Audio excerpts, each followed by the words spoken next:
Selamat bertemu kembali di channel video saya. Saya sangat senang bertemu dengan Anda sekalian.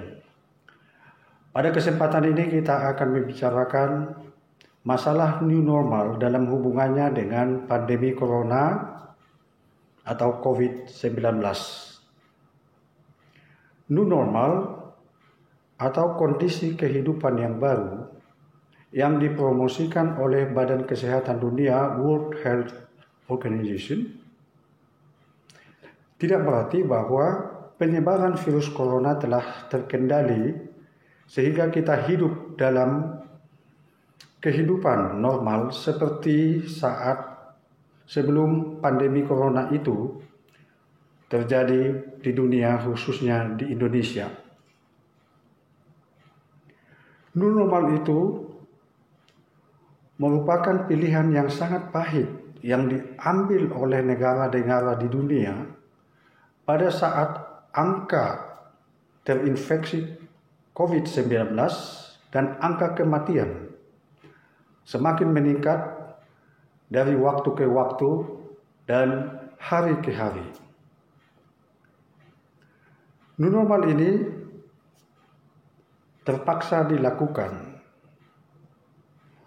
untuk menghindarkan kondisi ekonomi yang sudah sangat buruk berkembang menjadi lebih buruk lagi, sehingga menciptakan ancaman yang sama atau bahkan lebih serius dari ancaman COVID itu sendiri. Misalnya kalau ini kondisi ekonomi semakin memburuk, keamanan masyarakat tidak bisa terjamin. Pembunuhan bisa terjadi, perampokan bisa terjadi, penjarahan bisa terjadi. Karena pada saat kondisi ekonomi berada pada titik nadir, masyarakat tidak akan mampu memenuhi kebutuhan pokoknya seperti makanan. Dan daya beli masyarakat akan semakin rendah, kemudian harga-harga akan meroket, sehingga suasana bisa sangat tidak terkendali dan menjadi ancaman yang justru lebih serius dari COVID itu sendiri. Seperti kita ketahui, diperkirakan bahwa angka pengangguran di Indonesia pada akhir tahun 2020 akan mencapai 10 juta lebih dibanding dengan 6,8 juta pada tahun-tahun sebelumnya. Pemutusan hubungan kerja atau PHK terjadi di mana-mana. Ini menunjukkan betapa ekonomi kita berada pada kondisi yang sangat mengkhawatirkan. Di samping itu, pertumbuhan ekonomi dunia yang tadinya ada yang mencapai 5%, bahkan ada yang 6%, sekarang semua negara pertumbuhan ekonominya menjadi minus, termasuk Indonesia. Nah, dalam kondisi seperti ini, diambillah jalan tengah. Kehidupan atau aktivitas ekonomi harus berjalan dan harus berdampingan dengan COVID-19. Sudah barang tentu dengan mempraktekkan protokol kesehatan yang direkomendasikan oleh PBB dan pemerintah, yaitu menjaga jarak fisik antara satu dengan yang lain, physical distancing, tidak bersalaman, mencuci tangan dengan sabun atau hand sanitizer, dan meningkatkan kesehatan dan kekebalan tubuh. Nah, kondisi seperti inilah yang kita namakan new normal. Kita hidup di tengah-tengah dua ancaman, yaitu ancaman COVID-19 dan ancaman krisis ekonomi. Agar kondisi new normal seperti yang sekarang ini bisa berakhir, ada 2 syarat. Pertama, harus ditemukan dulu vaksin yang bisa memberikan kekebalan tubuh terhadap masyarakat sehingga bisa melakukan resistensi terhadap COVID. Tapi berbicara mengenai penemuan vaksin untuk virus, itu tidak bisa diprediksi berapa lama. Dan itu merupakan penelitian medis yang sangat-sangat melelahkan dan sangat rumit. Pada saat vaksin belum ditemukan, sudah barang tentu angka penularan COVID-19 ini akan terus bertambah. Dan angka kematian secara serta-merta juga akan bertambah. Oke. Yang kedua adalah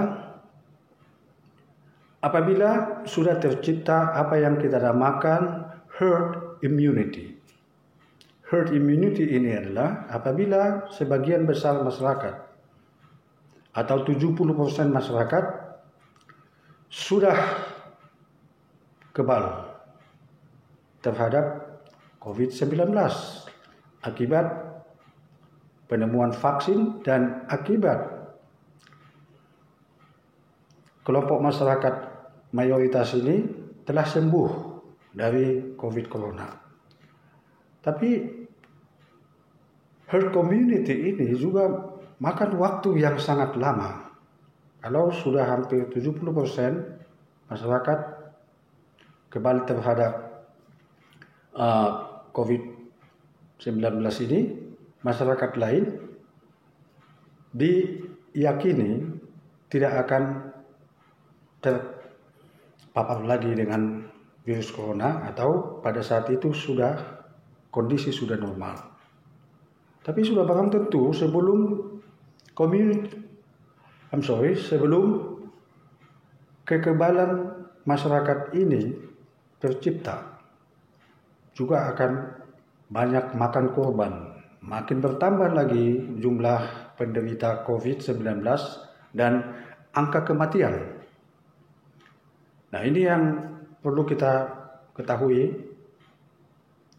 Oleh karena itu tidak ada jalan lain selain daripada hidup berdampingan dalam suasana new normal atau kondisi kehidupan baru. Perlu kita ingat, pemerintah telah mengeluarkan banyak kebijakan tentang bagaimana mengendalikan atau mencegah pandemi COVID-19 ini. Tetapi ini adalah langkah yang sudah barang tentu tidak bisa dilakukan hanya oleh pemerintah sendiri yang jumlahnya sangat terbatas dibanding dengan jumlah penduduk yang mencapai 200 juta lebih. Ini. Kemudian ada juga kesan bahwa pemerintah dan aparat keamanan tidak berbuat maksimal untuk menertibkan masyarakat dan untuk menekan masyarakat agar mempraktekkan protokol kesehatan. Ini bisa terjadi. Tetapi yang penting adalah kita harus mempraktekkan protokol kesehatan tanpa ada aturan pemerintah, tanpa ada paksaan untuk keselamatan kita bersama.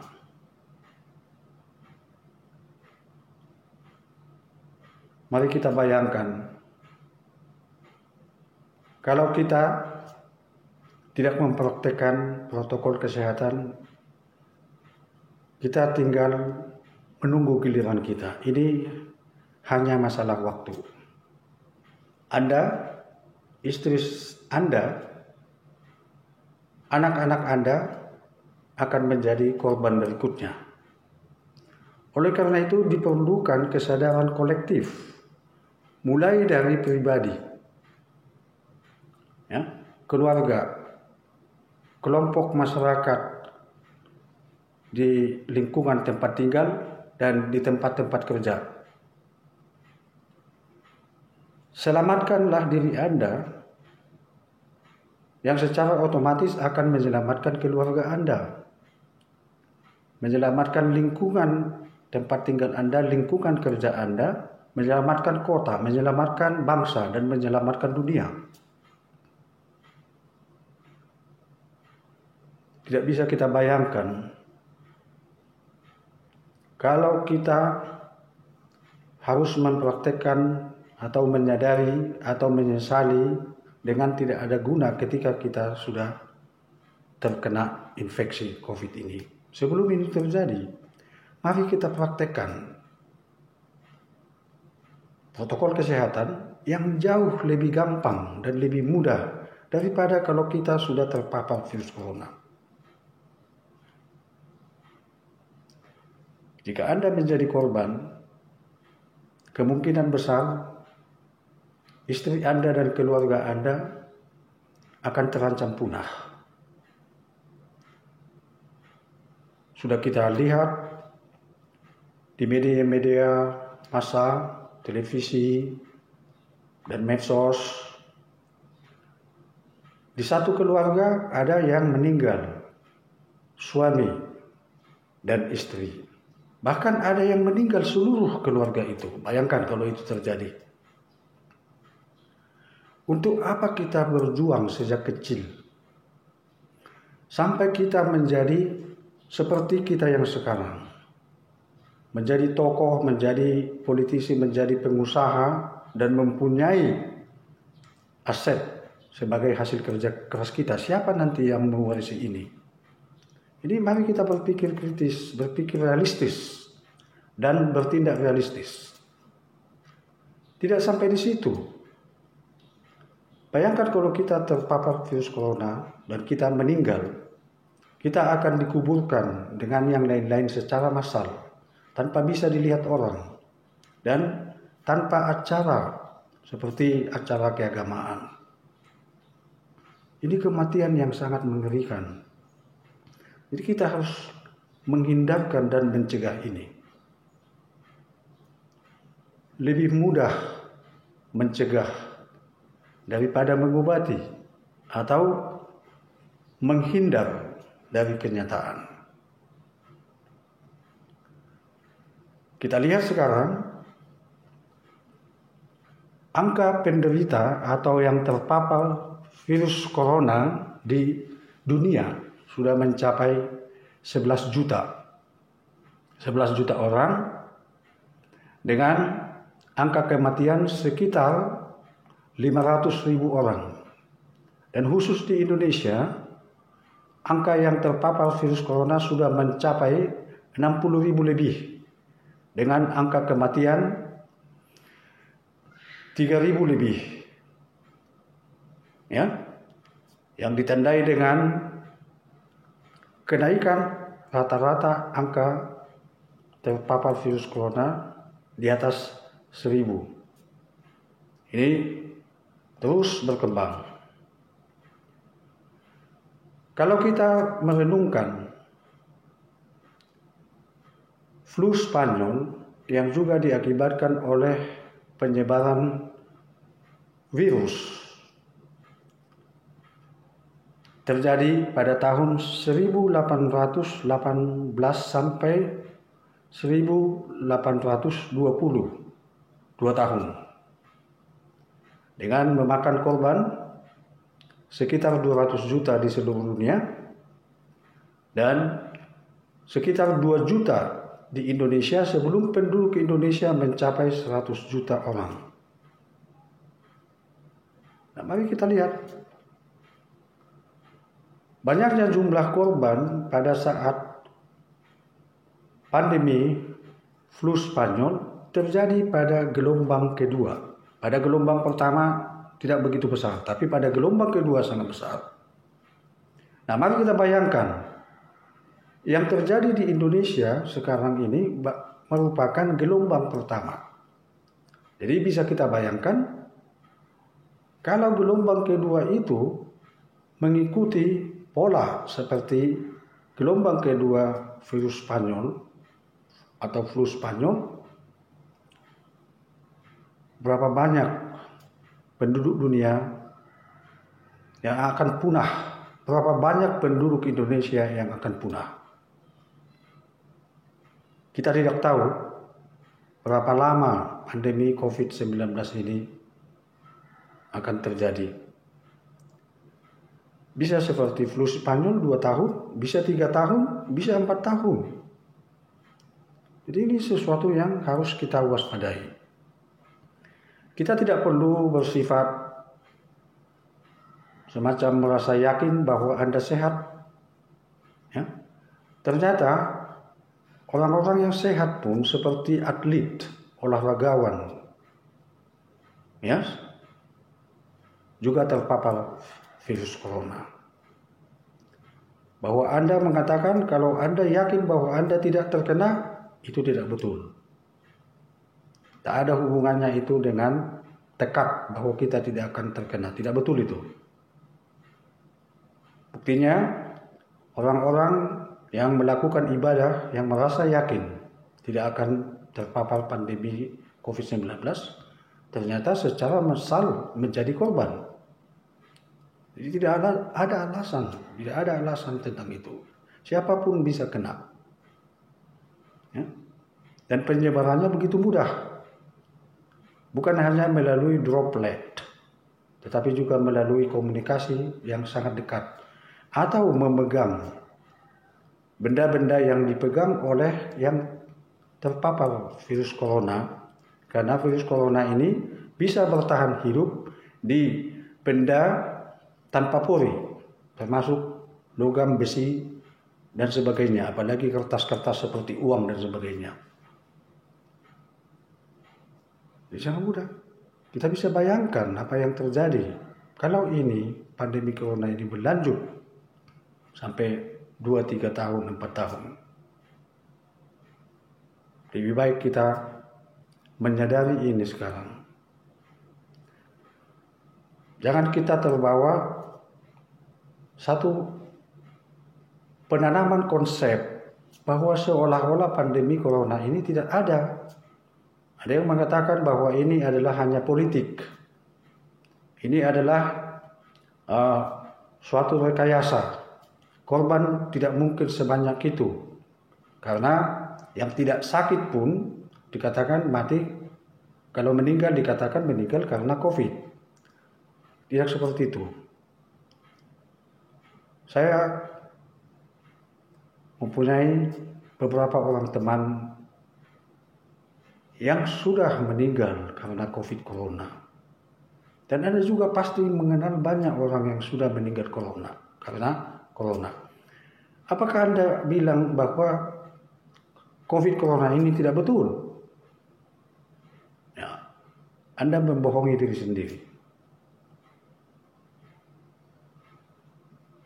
Kita harus waspada, meningkatkan waspada. Tidak ada gunanya Anda menjadi seorang doktor, menjadi profesor, setelah bekerja keras mulai TK, sehingga Anda menjadi seperti Anda yang sekarang ini. Untuk apa? Kalau perjuangan yang begitu lama harus diakhiri dengan COVID corona hanya dalam beberapa minggu, ini semua akan hilang. Tidak ada gunanya. Harta yang Anda miliki tidak ada artinya. Mari kita membangun kesadaran kolektif, kerjasama, saling mendukung, dan yang penting sekali lagi, saling mengingatkan. Anda tidak perlu merasa segan untuk mengingatkan orang di dekat Anda yang tidak mempraktekkan protokol kesehatan. Anggaplah semua orang sudah terpapar virus corona. Karena belakangan ini kebanyakan penderita virus corona tidak menunjukkan gejala atau yang kita namakan OTG. Perlu kita ingat bahwa dalam evolusi makhluk hidup di dunia terjadi seleksi alam. Seleksi alam itu bukan ditentukan oleh siapa yang kuat dia yang bertahan, bukan. Tetapi siapa yang bisa beradaptasi, itulah yang bisa bertahan. Yang sehat, yang kuat, atlet, kalau tidak bisa beradaptasi, dia tidak akan bertahan. Anda sudah tua dan sakit-sakitan, kalau Anda bisa beradaptasi dengan mempraktekkan protokol kesehatan, Anda akan bisa bertahan dan hidup. Buktinya, ada satu warga di Eropa bisa bertahan hidup pada flu Spanyol dan pada pandemi corona atau COVID-19 ini. Ini adalah adaptasi. Mari kita beradaptasi dengan mempraktekkan secara ketat protokol kesehatan. Tuhan berpihak kepada orang yang bijaksana, yang berusaha melindungi dirinya, yang berusaha membangun dirinya. Semoga bangsa Indonesia, dunia bisa terbebas dari teror dan ancaman pandemi corona ini. Terima kasih. Semoga bermanfaat untuk kita semua. Sampai jumpa kembali.